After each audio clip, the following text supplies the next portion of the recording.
कल हम लोगों ने मॉलिक्यूलर ऑर्बिटल थ्योरी की मदद से हम लोगों ने बॉन्ड ऑर्डर निकालना सीखा और ये सीखा कि ये जो C2 था जिसमें 12 इलेक्ट्रॉन थे, जिसमें sigma 1s anti bonding with sp mixing वाला कन्फिगरेशन लिखेंगे। इसमें ये बात साबित हो गई थी कि C2 में 2 पाई बॉन्ड है। यहीं तक ना एंड हुआ था, गवाही दीजिए, अरे बोलिए ना। Yes sir. Yes sir. 2 2 4 2 6 2 8 2 10 2 12, this is diamagnetic. और आपको ये प्रूफ किया गया कि यहाँ बॉन्ड ऑर्डर जो है हाफ इंटू 2 2 4 6 2 2 4 2 6 2 8 8 -4 हाफ इंटू 4 सी के बीच में डबल बॉन्ड, यानी तो ये जो बॉन्ड ऑर्डर था 2, मतलब सी और सी के बीच में डबल, और दोनों कौन सा बॉन्ड था 2 पाई। याद आया? रीजन सबको बताया था। यहाँ का बॉन्ड, अरे बोलो ना हाँ या ना, तो बोलो यार कुछ लोग। यहाँ जो बॉन्ड ऑर्डर का कंट्रीब्यूशन था 0, और यहाँ जो बॉन्ड ऑर्डर था वो 2 था। Did you understand? Sir yes sir. Yes sir. अच्छा, ये तो बता दिया था। चलो अब आओ B2। B2 में टोटल इलेक्ट्रॉन कितने हो जाएंगे? 10। अब बताओ विदाउट sp मिक्सिंग की विथ sp मिक्सिंग लिखोगे? With with. हाँ, तो sigma 1s anti bonding, sigma 2s anti bonding, pi की पहले एनर्जी। अब ये लास्ट है, ये मैंने पूरा डिटेल मेथड समझा दिया। अब आओ 2 2 4 2 6 2 8 9 10। बताओ, सबसे पहले बताओ बॉन्ड ऑर्डर जब निकालोगे तो हाफ NB 2 2 4 2 2 4 और 6 -4 हाफ इंटू 2 बॉन्ड ऑर्डर 1, मतलब B और B के बीच में सिंगल बॉन्ड है, लेकिन ये पाई है, सिग्मा नहीं है। दूसरी बात, मैग्नेटिक कैरेक्टर अनपेयर्ड इलेक्ट्रॉन है, पैरामैग्नेटिक है। अब कोई कहे कि पाई बॉन्ड क्यों हुआ, तो उसका एक्सप्लेनेशन दे सकते हैं कि यहाँ बॉन्ड ऑर्डर का कंट्रीब्यूशन 0 है, बॉन्डिंग माइनस नॉन बॉन्डिंग 0, यहाँ पर 2 - 2 0, बॉन्ड ऑर्डर यहाँ पर 0। अब यहाँ पर बॉन्ड ऑर्डर जो आएगा 2 - 0 इंटू हाफ 1। तो बताओ ये 1 बॉन्ड ऑर्डर जो आया वो पाई की वजह से आया कि नहीं, जल्दी बताओ। Yes sir. तो ये प्रूफ हो गया। आप सारे लोग बताओ कि पाई बॉन्ड कभी भी अकेला नहीं पाया जा सकता। पाई बॉन्ड हमेशा सिग्मा के साथ आता है, किसको छोड़कर? Except B2 and C2। C2। B2 and C2, B और B में सिंगल बॉन्ड है। क्या ये सिग्मा है कि पाई है, जल्दी बताओ। पाई। पाई। कोई कहे क्यों, तो due to the presence of bonding electron present in bonding pi 2p orbital. तो ये जो कल मैंने रीजन लिखवाया था भाई है, तो यही 2 मॉलिक्यूल ऐसे हैं जिसमें सिंगल बॉन्ड जो है सिग्मा नहीं है, पाई है, और जहां C2 में डबल बॉन्ड है तो दोनों पाई है, बाकी हर जगह एज यूजुअल लगेगा।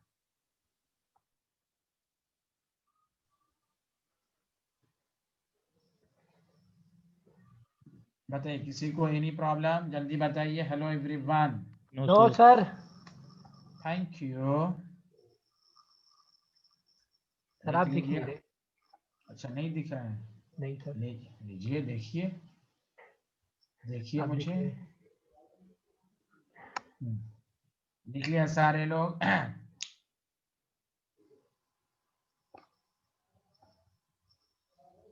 जी सर। हाँ।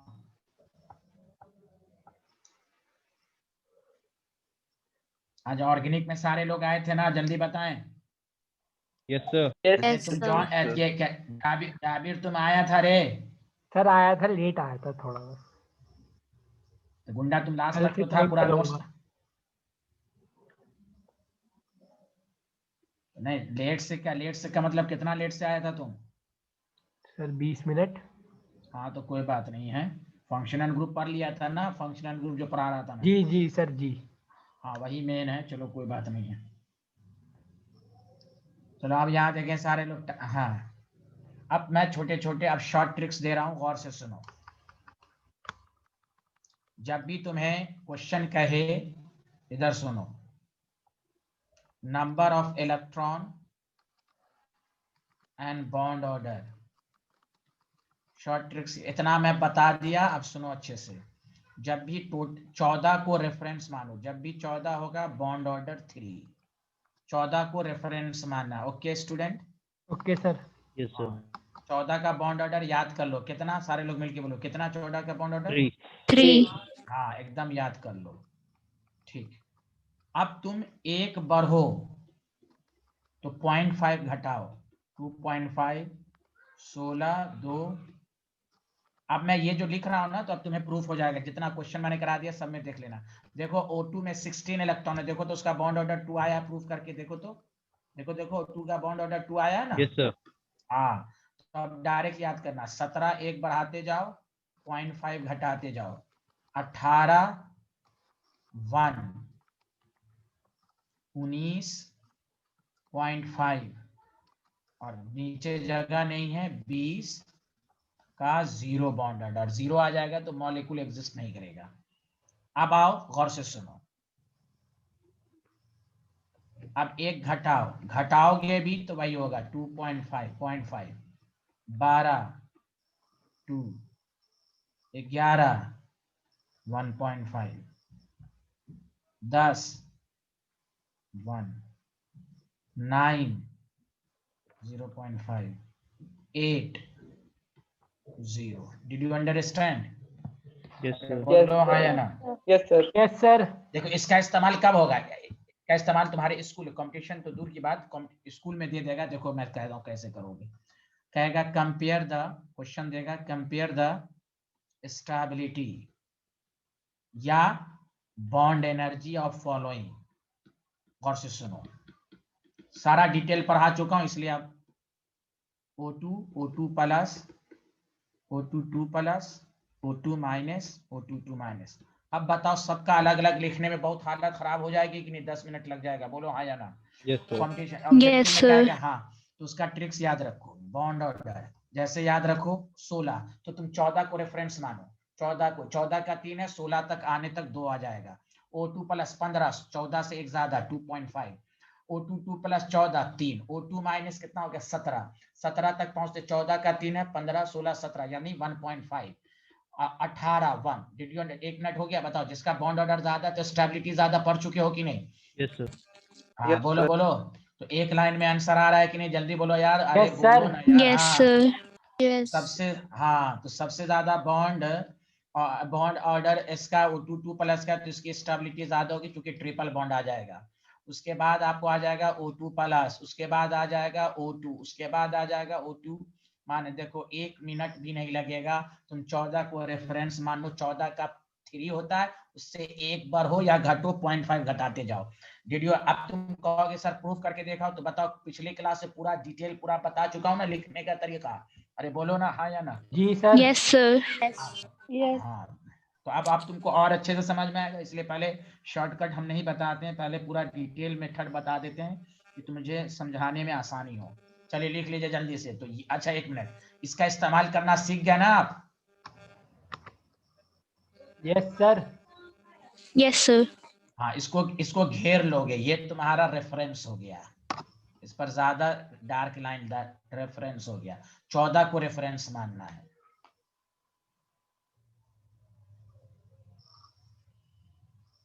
और नबील खान कैसे हो? ठीक हूँ सर। अच्छा, ऑर्गेनिक में आए थे ना आप? Yes sir. हाँ, समझ में आया कि नहीं आया ये पहले बता दो। यस सर, हाँ, समझ में आया। हाँ, नोट्स अलग से, कॉपी अलग है ना दोनों बैच की? Yes sir. हाँ, रेगुलर रहोगे, रेगुलर प्लीज, क्लास मत छोड़ोगे ना तो ऑर्गेनिक हो जाएगा ये- टाइम टाइम फिस। ये सुन लो। ओके सर, इंशाल्लाह। हाँ इंशाल्लाह, और मेरा भी ध्यान दोगे ना, तुम अच्छे आदमी हो ना? Yes sir, yes sir. और निमीर खान कैसे हैं आप? कैसी पढ़ाई चल रही है आपकी? Nimir Khan, how are you? Please बताएं कैसे हैं आप? सर क्वेश्चन दिखाइएगा। अरे रुको यार, क्वेश्चन दिखाइएगा, रुको, सब लोग लिख लिए इसको, बताओ भाई। अरे ये लिख लिया सारे लोग? हाँ जी sir. Yes, sir. Yes sir. हाँ हाँ जी सर, चलो अब ये लिखो। ये नूर फातमा का रात में इनको रहता है 2:30 बजे इनको प्रॉब्लम होने लगती है, जानबूझ के भागती हैं। अल्लाह नो ताला सर, देख सर रहा है आज ना, बाहर नहीं। गई हुई थी तो हाँ सर बाहर। इसीलिए म्यूट हो गया था, तो सर अनम्यूट हो गया था, सर पीछे से शोर आ रहा था। हाँ हाँ, इसीलिए बहुत डिस्टर्ब किया आपने। सॉरी हाँ सर। हाँ सॉरी। अब ऑर्गेनिक फिर कल 2:30 बजे है। जी सर। जी सर, जी सर, अल्लाह रहम करे इन पर। अरे तोयबा मजीद समझ में आ रहा है? Taiba, Shifa, Shafat, Sajid, Yes, sir. Yes, sir. Yes, sir. Mariyam, Mariyam scientist को आ रहा है? Yes, sir. Thank you. Copy अलग बना रही है मरियम की, उसी में लिख रही हैं आप दोनों को? सर सेम नोटबुक हाँ सेम, आपको अकल पर नहीं है? डिवाइड कर लिया मैंने। हाँ अलग बनाइए, अलग डिवाइड करने से क्या होता है? Okay sir. 25-30 रुपए की कॉपी खरीदिए, उसमें लिखिए अलग से, क्योंकि इसमें तो पहली कॉपी भर जाएगी है। Okay sir. हाँ नोट्स अच्छे से बनाएं, काम देगा। अब ये तो एहसास नहीं है, बाद में काम देगा। लिख लिया सारे लोग? जल्दी बताओ, ये शॉर्टकट सबको समझ में आ गया? बोलो यार। यस जी सर। अच्छा जी सर, माशाल्लाह। अच्छा सुनो, एक बात और, मैं एक तरीका बता देता हूँ। अच्छा चलो, क्या मैं बताऊं? चलो ये तुम बताओ, कंपेयर द स्टेबिलिटी या bond energy, compare the stability या बॉन्ड एनर्जी किसका? Li2, ये तो आसान है, जल्दी जल्दी तुम लोग बताओ। Li2 प्लस Li2 माइनस, चलो इसकी बॉन्ड ऑर्डर की स्टेबिलिटी बता दो।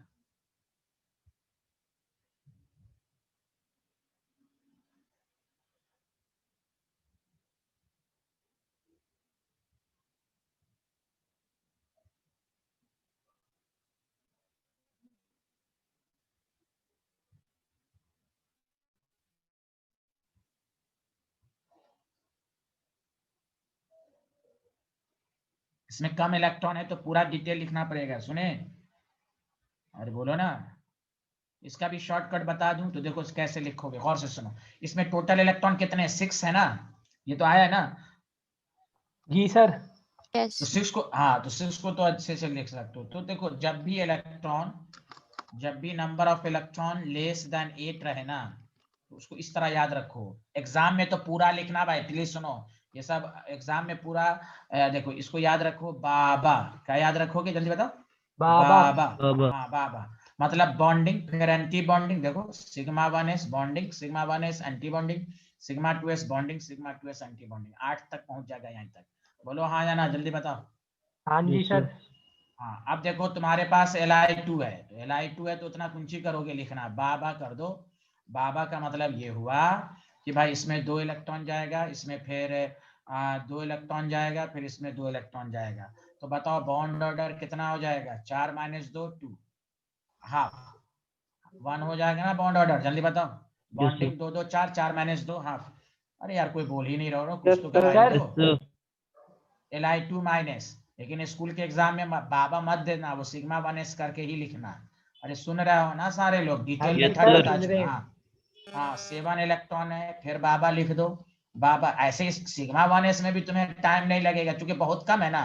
लेकिन चूंकि देखो इस सब में इलेक्ट्रॉन इतने ज्यादा हैं कि तुम्हें बहुत ज्यादा लिखना पड़ेगा, तो इसलिए टाइम ज्यादा लगेगा। यहाँ पर तो तुम बाबा लिख दो या सिग्मा 1s करो, फिर देखो इसमें 2 2 4 2 6 1 7। तो बॉन्ड ऑर्डर देखो, 2 2 4, 4 में से 3 गया, 4 में से 3 गया, एक नहीं। 4 में हाँ हाँ 2, हाँ ठीक है, 4 में 0.5 बॉन्ड ऑर्डर आ गया। Did you understand? यस फिर sir. Yes, sir. Li2 plus में कितने इलेक्ट्रॉन हो जाएंगे? 5 इलेक्ट्रॉन।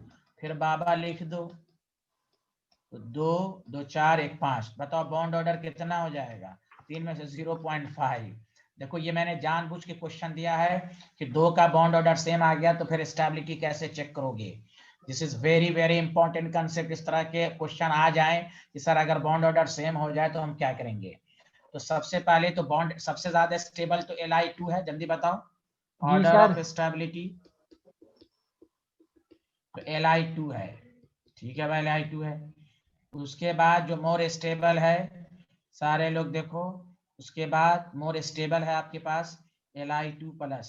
अब तुम कहोगे क्यों, गौर से सुनो अच्छे से। जब भी बॉन्ड ऑर्डर सेम आ जाए, पहले तो बताओ ये आ गया कि नहीं सबको बॉन्ड ऑर्डर निकालने? जी ये सर। तो आ ही गया। अरे एक ही स्टूडेंट को आया, बाकी ये लड़कियां सब बच्चे सब बैठे हुए हैं Yes. क्यों Yes, नहीं sir. आ रही? Yes. हाँ। अब देखो, जब भी बॉन्ड ऑर्डर, सुनो केमिस्ट्री का गौर से सुनो, if bond order of species are same, जब बॉन्ड ऑर्डर सेम आ जाए, are same, then stability depends upon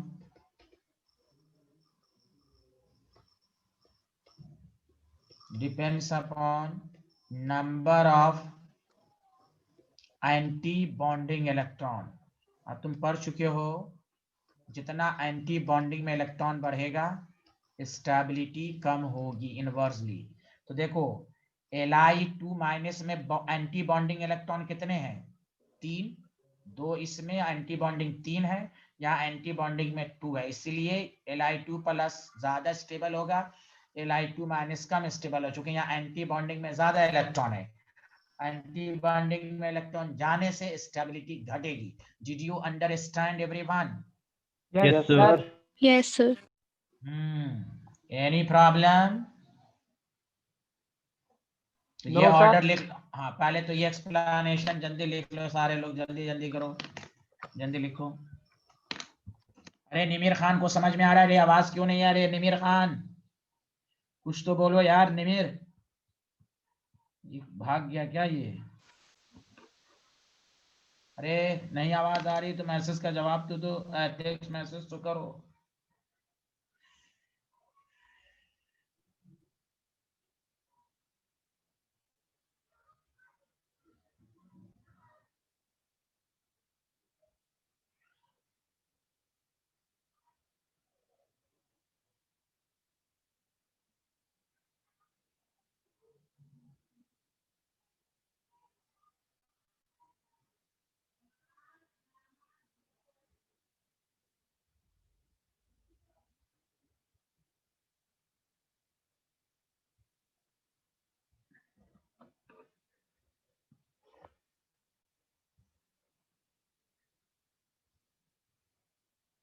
school के एग्जाम में बाबा मत बना देना, ना तो बाबू बना देगा तुम्हें। सिग्मा 1s एंटी बॉन्डिंग इस तरह लेना।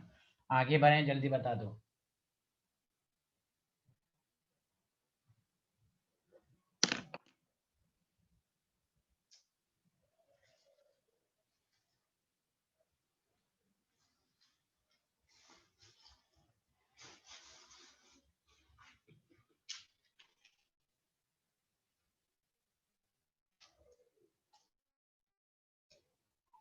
बोलो, लिख लिए?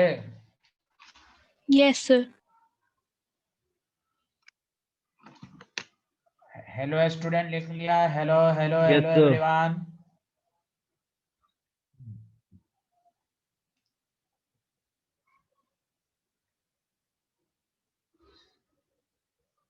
Yes sir. अब सुनो, अच्छा, कंपेयर द स्टेबिलिटी, गौर से सुनो। तुम्हें दे देगा N2, N2+, N2-। एग्जाम में पूरा तीनों का पूरा डिटेल में लिखोगे। अब मैं बता रहा हूँ बॉन्ड ऑर्डर। N2 में कितने इलेक्ट्रॉन? 14, तो 3, 14 में से गया 13, 2.5, 14 1 15, 2.5।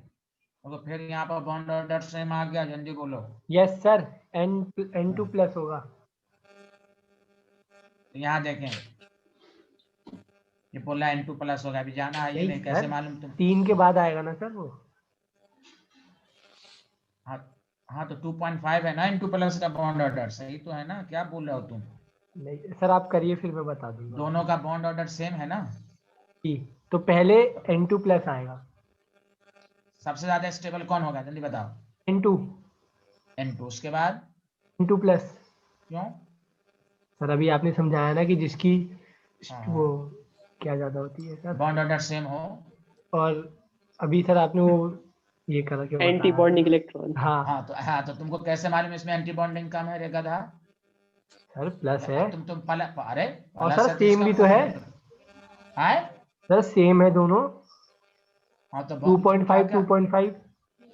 बॉन्ड ऑर्डर जब सेम रहेगा तो किस पर डिपेंड करेगा? एंटी बॉन्डिंग इलेक्ट्रॉन पर। Yes sir. Anti bonding electron ज्यादा होगा तो स्टेबिलिटी कम होगी। जी सर। इसका क्या मतलब हुआ? बॉन्ड ऑर्डर, यहाँ बॉन्ड ऑर्डर सेम है तो एंटी बॉन्डिंग N2+ में ज्यादा, N2- में ज्यादा, तो मैं कैसे मालूम N2+ में कम है? यहाँ तो पूरा लिखा गया है ना। प्लस का क्या मतलब है कि कोई जरूरी है कि इसमें इलेक्ट्रॉन कम होंगे? एंटी बॉन्डिंग में हो सकते हैं इसमें कम हो। यहाँ तो यहाँ पर तो डायरेक्ट लिखा हुआ है तो भाई 2 और 1 3 है, यहाँ एंटी बॉन्डिंग में 2 है। प्लस ये थोड़ी ना करना है प्लस वाला स्टेबल हो जाएगा बॉन्ड। भाई प्लस वाला हो भी सकता है, नहीं भी हो सकता है। यहाँ पर हम चेक करेंगे, हो भी सकता है नहीं बोले, लेकिन जो तुम इसको देख के तुम जो कर रहे हो गलत है कि प्लस को देख के बॉन्ड ऑर्डर सेम रहेगा तो हम प्लस वाले को मोर स्टेबल कह देंगे। गलत।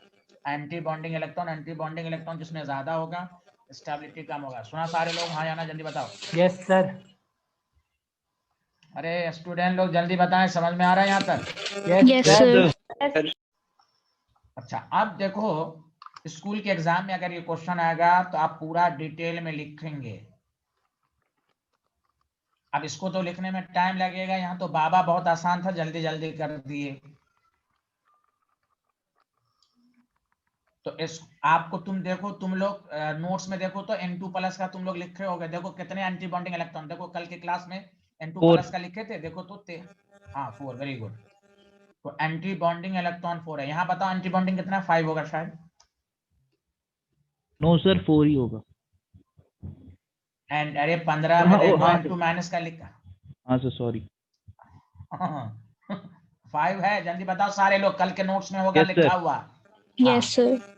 हाँ तो ऑर्डर ऑफ स्टेबिलिटी जो होगा N2 के बाद N2+, फिर N2-, देखो नोट में लिखा हुआ है। Okay sir N2-।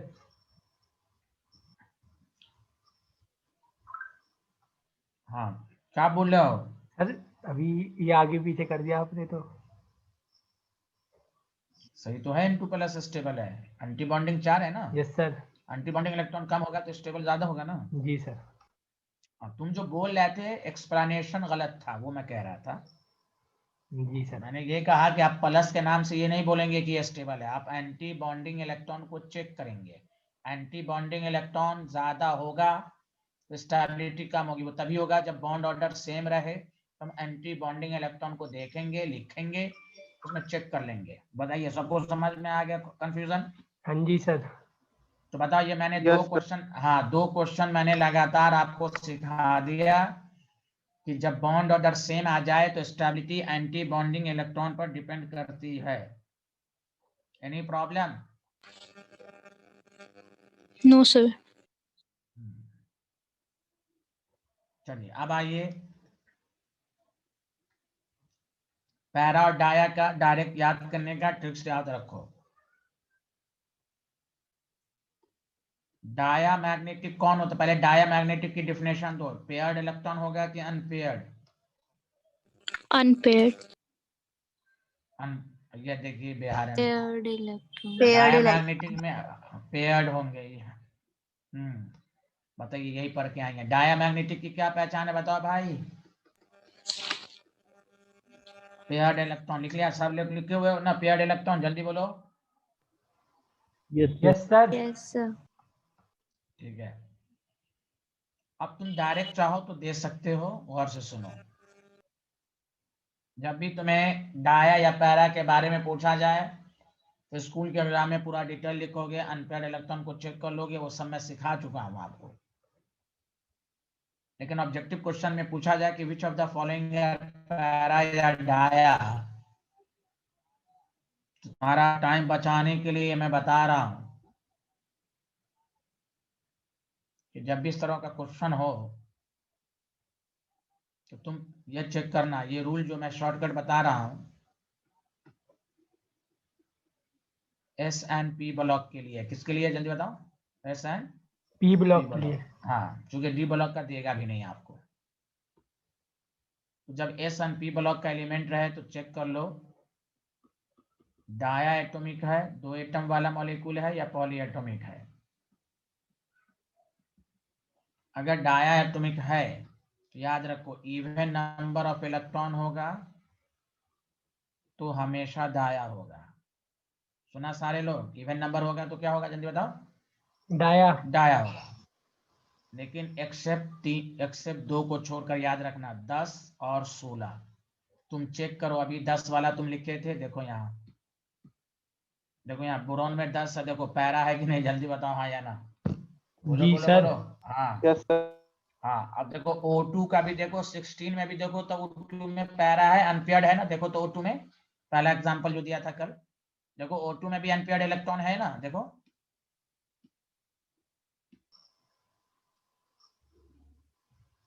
तो बोलो ना जल्दी। जी सर। यस सर है। हाँ, तो याद रखो डायटोमिक मॉलिक्यूल है, इवन नंबर ऑफ इलेक्ट्रॉन है तो डाया, एक्सेप्ट 10 और 16, तो 10 और 16 क्या पैरा है, और ऑड वाला तो पैरा होगा ही। ऑड नंबर ऑफ इलेक्ट्रॉन, जब ऑड नंबर ऑफ इलेक्ट्रॉन होगा तो हमेशा पैरा होगा। पॉली एटॉमिक का मतलब हुआ जिसमें 2 से ज्यादा एटम है, मोर देन 2 एटम। इसमें कोई एक्सेप्शन कोई एक्सेप्ट नहीं, more than 2 atoms. Even number of electron है तो हमेशा डाया, और ऑड नंबर ऑफ इलेक्ट्रॉन है तो para. Did you understand everyone? तो तुम इससे तुम बच जाओगे। अरे बोले लिख लिया सारे लोग? ये शॉर्ट डिटेल वाला मेथड भी कल समझ में आ गया था ना, डाया पैरा कैसे दिखते हैं। मॉलिक्यूलर ऑर्बिटल कॉन्फ़िगरेशन लिखो, अनपेयर्ड इलेक्ट्रॉन आएगा तो पैरा होगा, पेयर्ड इलेक्ट्रॉन होगा तो डाया होगा। कल डिटेल मेथड सिखा दिया था ना सबको, बताओ ना भाई। Yes sir. Yes sir. अब ये शॉर्टकट है कि अगर एस एंड पी ब्लॉक का डायटोमिक है, इवन नंबर है तो डाया होगा, एक्सेप्ट 10 16 को छोड़कर। Odd number of electron para होगा। पॉली एटॉमिक है, मोर देन 2 एटम है तो इवन नंबर ऑफ डाया होगा, ऑड नंबर पैरा होगा। Did you understand everyone? Yes sir. हाँ लिख लिए तो बताओ, आगे बढ़ते हैं। अब तुम लोग बताना डाया पैरा डायरेक्टली, एक तो लिख के बताना, वो तो मैं सिखा ही चुका हूं आपको। अरे मुशर्रफ लिख लिए?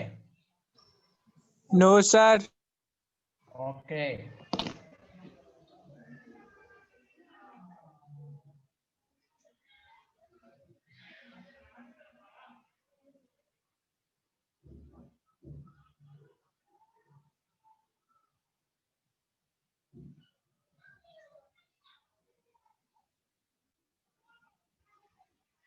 लिख लिया? Yes sir. चलो बताओ, आप जल्दी बताओ।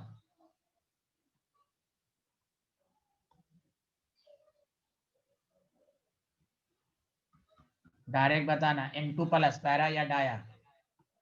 तो 14 14 में 13, 13 क्या ऑड नंबर, तो क्या बोलोगे पैरा। अरे बोलो डायरेक्टली। पैरा। हाँ N2 माइनस बोले 14 15, ऑड नंबर ऑफ इलेक्ट्रॉन है, ऑड इलेक्ट्रॉन है तो क्या कहोगे para. Did you understand? Yes Yes, sir. sir. हाँ हाँ, वेरी गुड। अब ध्यान दो, O2 2 प्लस, तो बताओ इसमें कितने इलेक्ट्रॉन है, 14 14 इलेक्ट्रॉन इवन नंबर है तो क्या होगा डाया, डायरेक्टली बता दो। हाँ कोई पूछे B2 में 10 इलेक्ट्रॉन है, सतर्क रहने की, 10 को डाया होना चाहिए, लेकिन रूल के मुताबिक ये क्या है पैरा। पैरा। हाँ कोई क्या क्यों है तो प्रूफ करके देख लो भाई, अनपेयर्ड है, अभी मैंने बताया है। तुमसे कोई पूछे C2 12 इलेक्ट्रॉन इवन नंबर है, डायरेक्ट कहो dia. Did you understand? Yes, sir. हाँ, इससे क्या होगा कि आपका टाइम बच जाएगा। ओके स्टूडेंट, Li2 है, Li2 में कितने इलेक्ट्रॉन है 6, क्या है आपको इवन नंबर है तो क्या कहोगे डाया है। डाया। Li2 माइनस देख लो, 7 इलेक्ट्रॉन है तो 7 इलेक्ट्रॉन है, ऑड नंबर है पैरा होगा। बताओ किसी को कोई कंफ्यूजन है, जल्दी बता दो। No, sir. No sir. No sir. तो ये सब डायटोमिक है, देखो सब डायटोमिक है ना, पी ब्लॉक का एलिमेंट है ना, बोलो ना मेरे भाई। हेलो जी सर। एवरीवन। यस,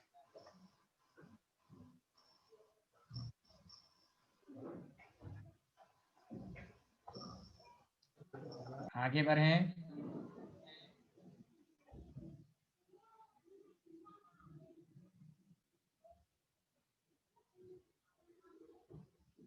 हाँ, स्कूल के एग्जाम में पूछेगा तो पूरा लिख के बताना होगा, जो मैं कल पूरा बता चुका हूँ आपको।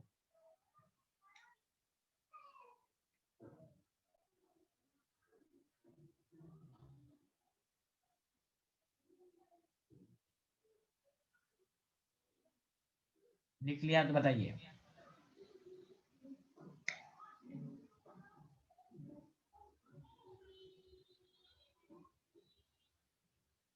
हेलो एवरीवन, लिख लिया? Yes, sir. Yes, sir. अब देखो, एक क्वेश्चन है, कोई पूछे KO2 क्या है? जानते हो, ये एस ब्लॉक का सेकंड बुक का क्वेश्चन है इंटेक्स का। कि तुमसे पूछा गया KO2, जब इस तरह का कंपाउंड रहे तो तुम क्या कर लो, इसको आयंस में ब्रेक कर लो। अब बताओ, डायरेक्ट बताओ, O2 माइनस 17 इलेक्ट्रॉन, बताओ पैरा है कि नहीं, जल्दी बताओ, हाँ या ना? जी सर। तो पूरे कंपाउंड में कोई एक स्पीशीज भी पैरा हो गया तो ओवरऑल कंपाउंड KO2 भी पैरा हो गया।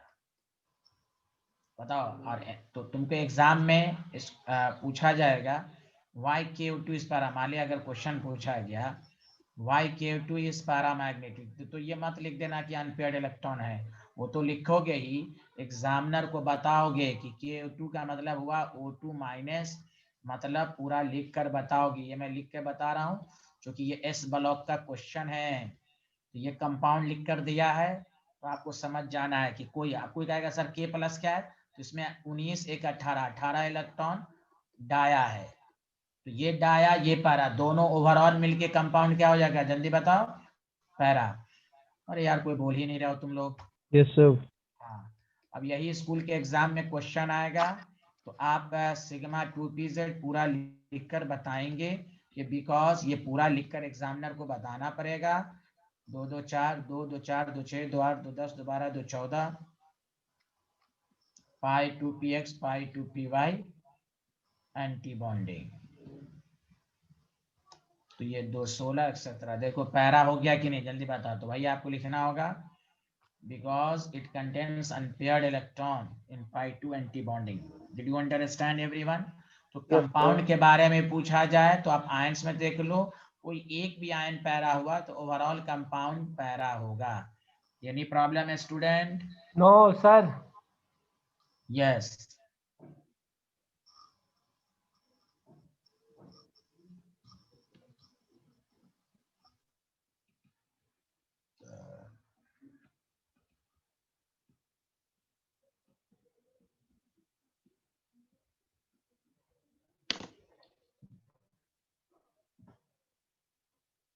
ये रहेब नाम के स्टूडेंट को कुछ आ रहा है?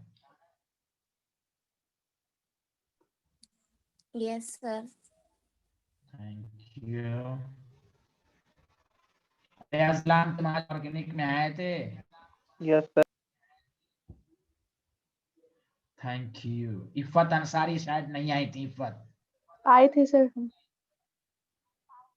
अच्छा, congratulation, a lot of thanks. कायनात खान शायद K² नहीं आई थी। सर आए थे। चलिए, अल्हम्दुलिल्लाह अल्हम्दुलिल्लाह। चलिए आगे बढ़ें, लिख लिया सारे लोग? Yes sir. अच्छा बताओ, N2O2 क्या है, तो तुम कैसे बताओगे, आयंस में ब्रेक करोगे तो 2Na प्लस, तो O2 पर 2 माइनस आ जाएगा, जल्दी बताओ हाँ या ना? Yes, sir. तो O2 2 माइनस में 18 इलेक्ट्रॉन, 18 क्या है, डाया, और ये Na प्लस में 10 इलेक्ट्रॉन, ये भी क्या है, डाया, तो ओवरऑल कंपाउंड क्या हो जाएगा, डाया। Did you understand? अरे बोलो हाँ या ना? Yes, sir. तो चलो अब आओ दूसरे तरह के क्वेश्चन पर। तो सुनो अच्छे से, बॉन्ड ऑर्डर निकालने का शॉर्टकट भी आ गया, पैरा डाया मालूम करने का भी शॉर्टकट आ गया। अगर नूर फातिमा म्यूट करें। तीसरी बात ये सीखने को मिली कि अगर दो स्पीशीज का बॉन्ड ऑर्डर सेम आ गया तो वो उसकी स्टेबिलिटी एंटी बॉन्डिंग इलेक्ट्रॉन पर डिपेंड करेगी, जिसमें एंटी बॉन्डिंग इलेक्ट्रॉन ज्यादा होगा तो स्टेबिलिटी कम होगी। बताओ, ये 3 कंसेप्ट सीख लीजिए आज, बताओ हाँ या ना? जी सर। चलो आगे Yes, बढ़ते sir. हैं। अब तुम्हारे इस तरह का भी पॉइंट कभी कभी पूछता है कि Y Be2 does not exist. Explain it according to MOT.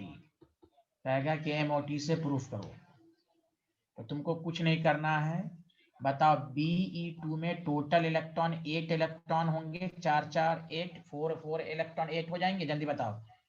तो तुम क्या करो, मॉलिक्यूलर ऑर्बिटल कन्फिगरेशन लिखो, सिग्मा 2s एंटी बॉन्डिंग 2 2 4 2 6 2 8, और एग्जामिनर को दिखाओ half NB minus NA half 4 minus 4 0। मैं कल के लेक्चर में सिखा चुका हूं कि किसी भी मॉलिक्यूल का बॉन्ड ऑर्डर 0 आ जाए, therefore it does not exist. Did you understand? अरे बताओ। बॉन्ड ऑर्डर 0 आने की वजह से मॉलिक्यूल एग्जिस्ट नहीं किया। अरे सबको, किसी को नहीं समझ में आया? Yes, sir. Yes, sir.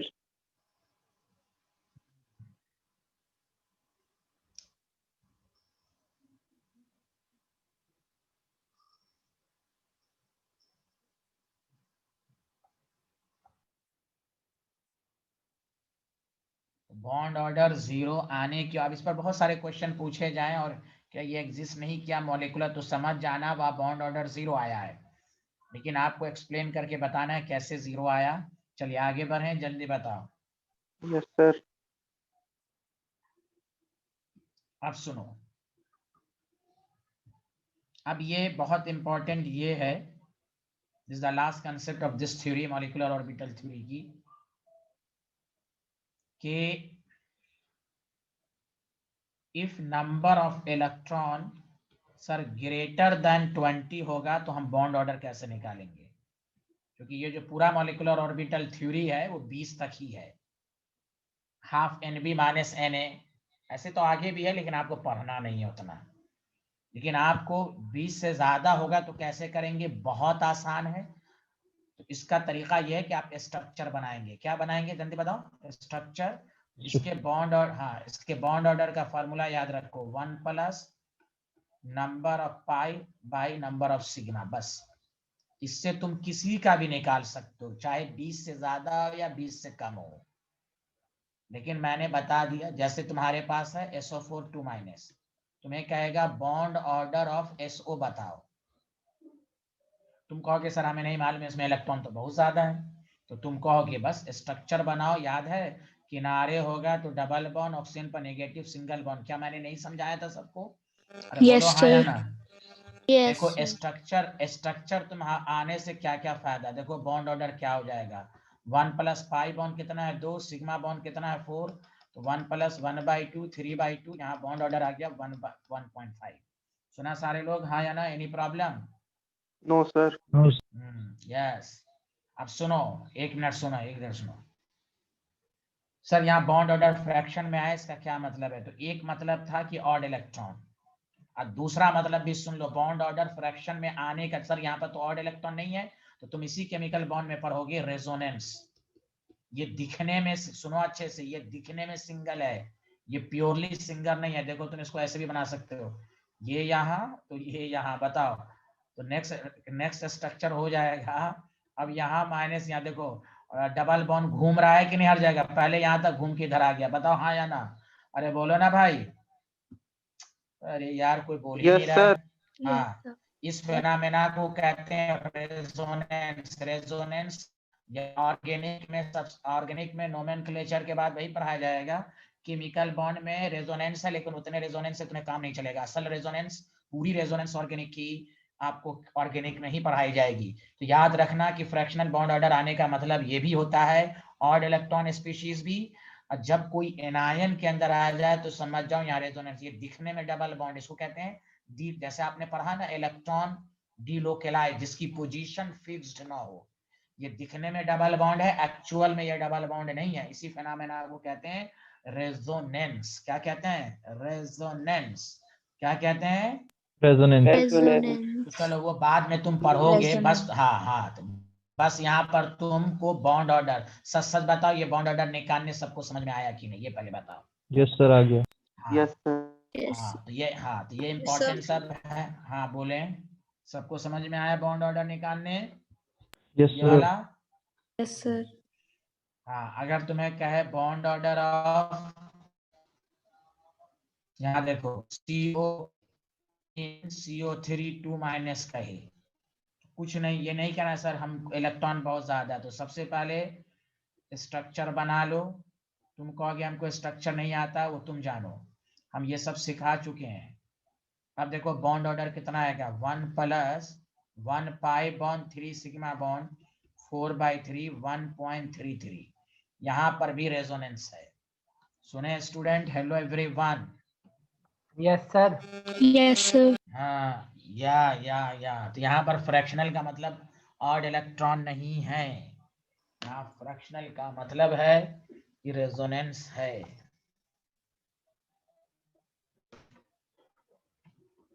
ये 1.33 का मतलब ही हुआ कि प्योरली ना डबल है ना ये प्योरली सिंगल है, उसके दोनों के बीच का कैरेक्टरिस्टिक्स है। आगे बढ़े स्टूडेंट, जल्दी बताइए। Yes, sir.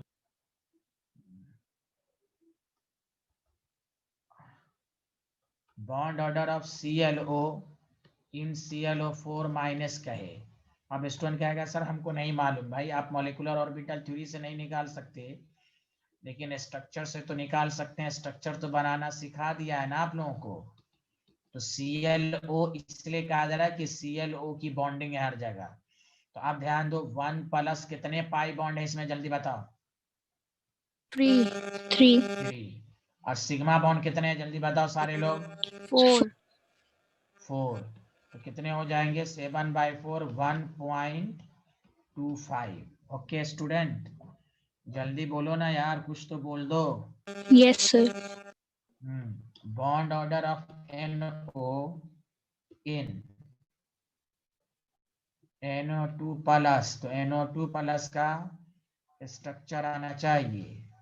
आपको स्ट्रक्चर बना दिया तो डायरेक्ट कह दो बॉन्ड ऑर्डर क्या दिखने में ही लग रहा है 2, और फॉर्मूले से भी हो जाएगा 1 + 2/2।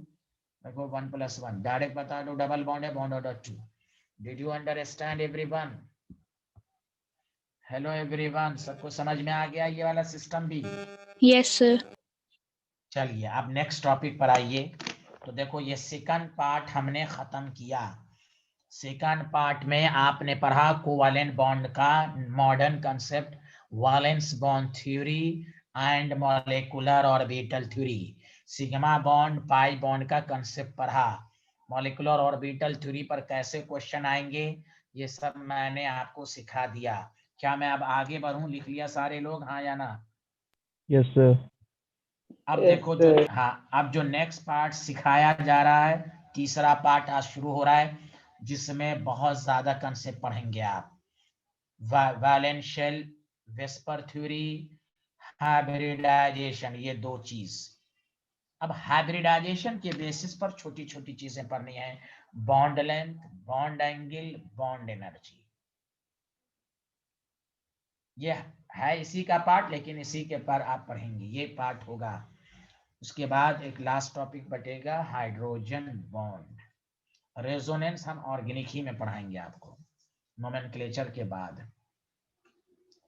तो अब ये थर्ड पार्ट भी आपका बहुत मजबूत होना चाहिए।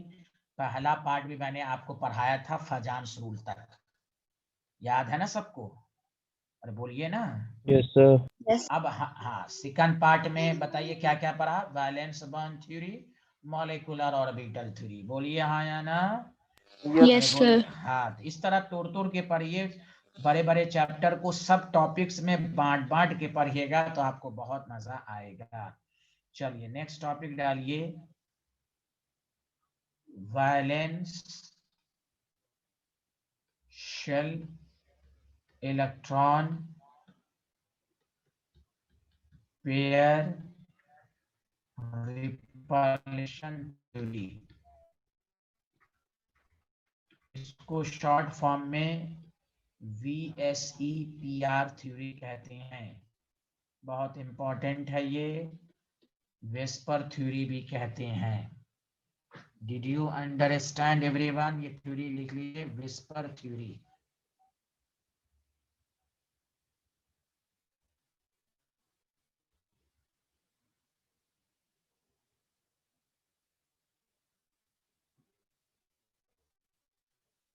लिख लिया सारे लोग, जल्दी बताइए। Yes, sir.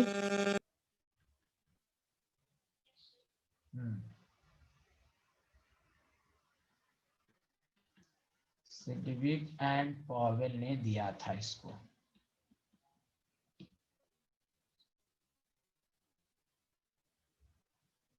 चलिए अब देखिए, गौर से सुनिएगा, शायद आपको याद होगा।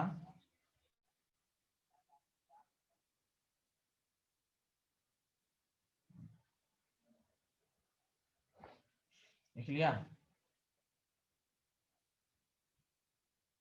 कोई बोल ही नहीं रहा है भाई, लिख लिया? Yes, कि नहीं sir. लिखा?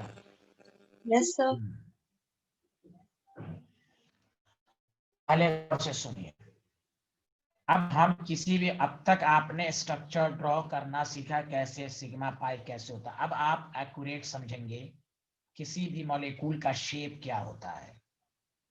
तो ये थ्योरी सबसे पहले जो दिया था सिडविक एंड पॉवेल ने, बाद में इसको डेवलप किया। It is develop by Gillespie, एक साइंटिस्ट का नाम था। सबसे पहले आइडिया दिया सिडविक ने, which is further developed by Gillespie। अब ध्यान दें उन्होंने क्या कहा कि आप शेप के बारे में पढ़ेंगे कि the shape of the molecule depends upon valent shell electron around the central atom. मान लीजिए अब CH4 आपने ऐसे बना दिया, हम लोगों ने अब तक स्ट्रक्चर रफली डायग्राम बना दिया। यही तो लुईस कंसेप्ट की ड्रॉबैक्स था, उसने बस स्ट्रक्चर ड्रॉ करने का एक आइडिया दे दिया बस। शेप क्या है, लीनियर है, टेट्राहेड्रल है, ट्राइगोनल, प्लेनर है, क्या है, ये नहीं बताया। अब इसी CH4 को हम लोग अब एक्यूरेटली पढ़ेंगे। This is called tetrahedral shape, 3 dimensional. तो ध्यान दीजिए, तो वेस्पर थ्योरी का पहला पॉइंट है कि the shape of the molecule depends upon valent shell electron around the central atom. CH4 का शेप किस पर डिपेंड करेगा? सेंट्रल एटम, कार्बन पर। पहला पॉइंट सबको समझ में आया, हाँ या ना? जल्दी बताओ। Yes, sir. Yes, sir. अरे सर, स्टूडेंट को समझ में आ गया? जल्दी बताएं। Yes, sir. Yes, sir. हाँ, तो Yes, पहला sir. पॉइंट डालें, the shape of the molecule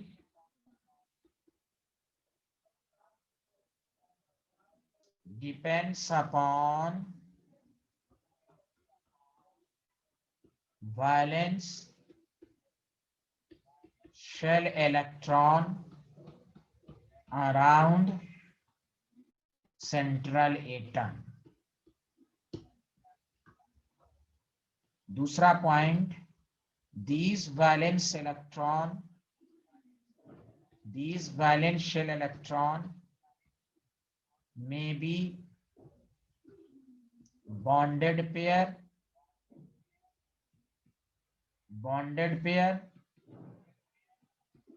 or या नहीं तो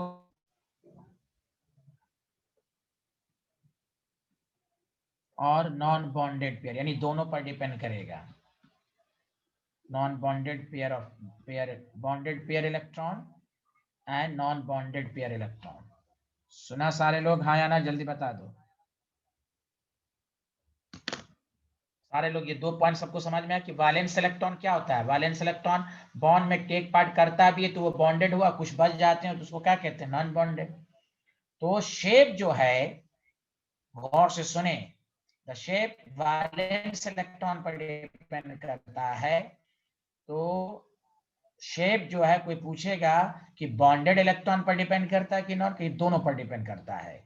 डिड यू अंडरस्टैंड? जल्दी बताइए, हाँ या ना? Yes, sir.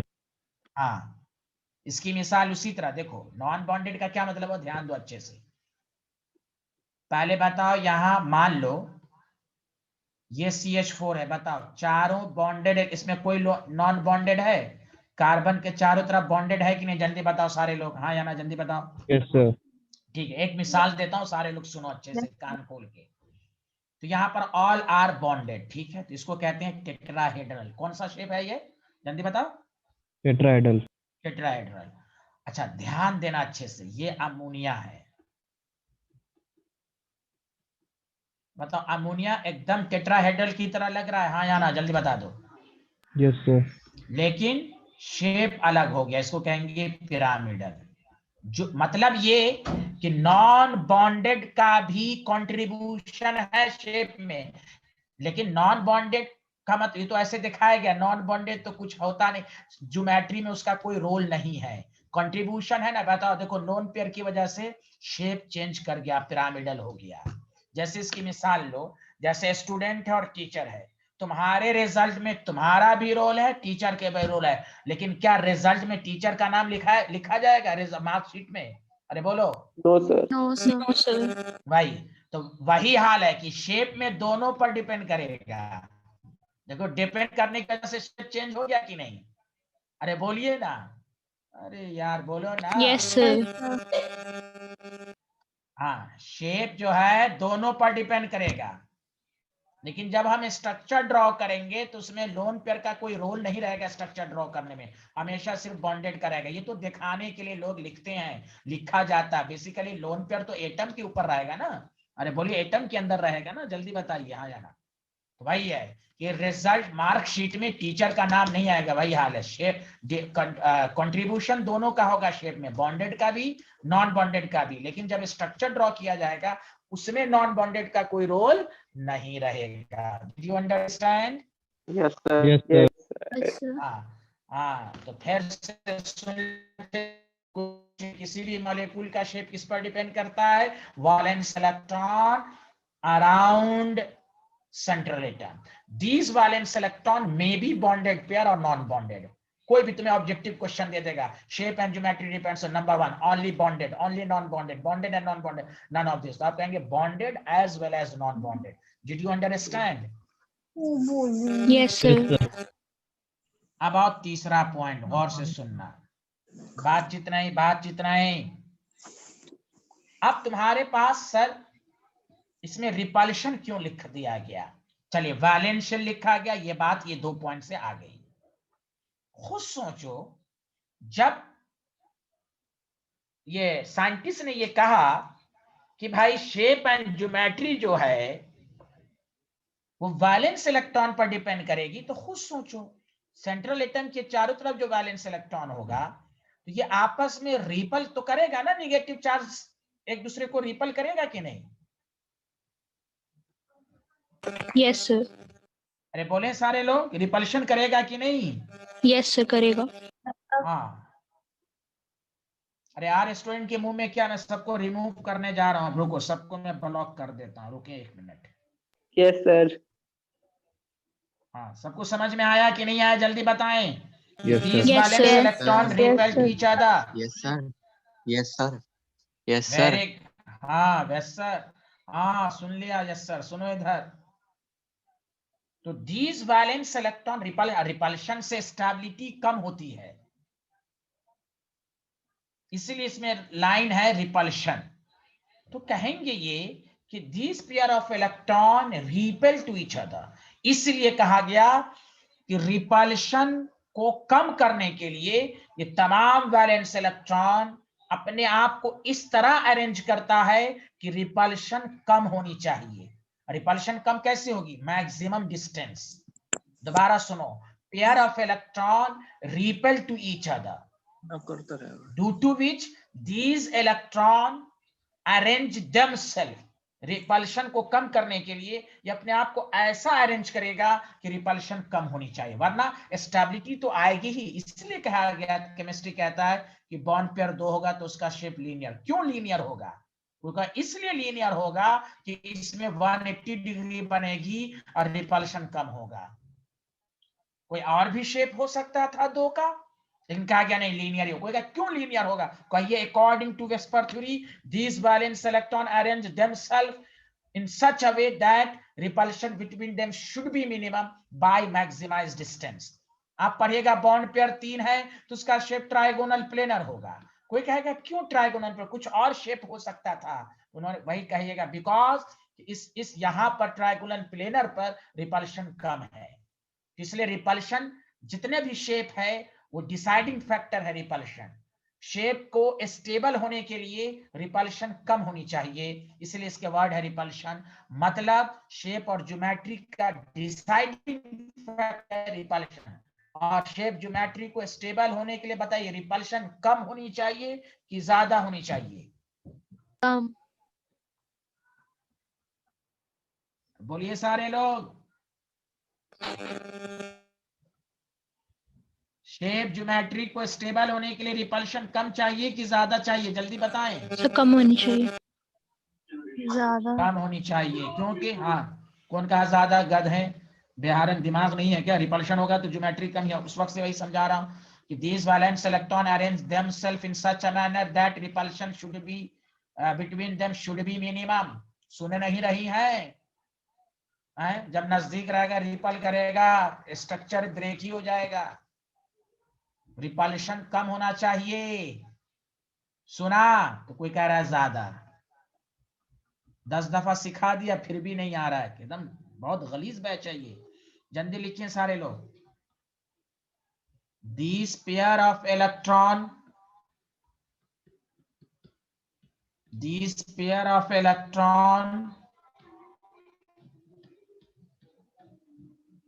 arrange themselves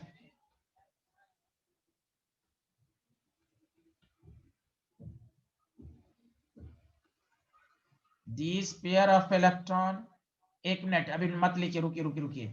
आपको ये लिखना है these, उसको काट दीजिए। these pair of electron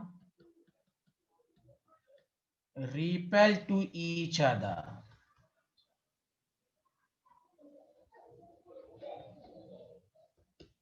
therefore these electron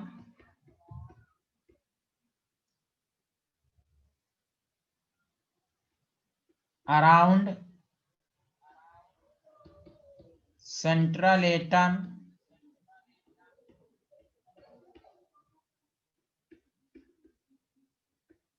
arrange themselves in such manner that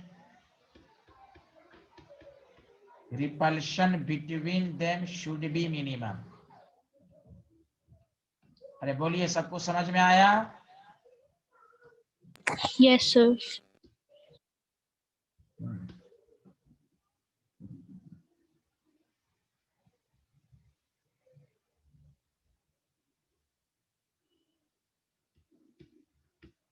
कैसे होगा? तो बाई मैक्सिमाइज डिस्टेंस, डिस्टेंस बढ़ाकर अपने आप को रिपल्शन कम करेगा।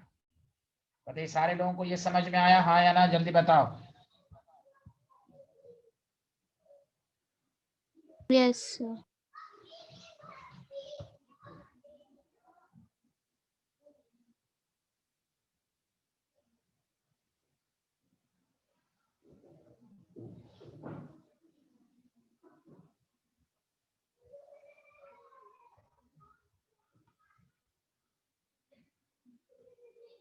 These pair of electrons repel to each other, therefore these electrons around central atom arrange themselves in such manner that repulsion between them should be minimum by maximized distance। Did you understand everyone? Yes sir. हाँ, तो गौर से सुनना है अच्छे से।